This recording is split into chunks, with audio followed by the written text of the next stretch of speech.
The first is looking at competitors and saying this thing really worked well for them. Let's copy it over and do it better. You get very jealous when you look at other companies.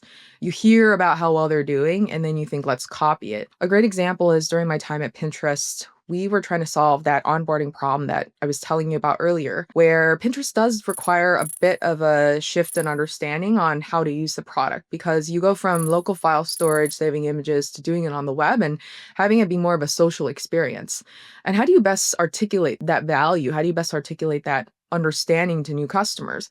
Well, one of the things we did at the time was we looked at our closest social network competitors, right? Like the Facebooks of the world. And we said, hey, they have this 7-part onboarding email series and they set up their onboarding flow in these ways and that. They ask these questions. If Facebook's doing it this way, they serve hundreds of millions of users. We probably have to do it exactly like that too. So without really that data inspired view without really that customer context on who we're serving, which is, by the way, very different than who Facebook was serving at the time. We ended up just copying that, right? We spent several weeks reconfiguring a lot of the product onboarding, the email onboarding, and then we launched it and didn't drive lift. And, we kind of kicked ourselves and said, why did we spend all of this time on that?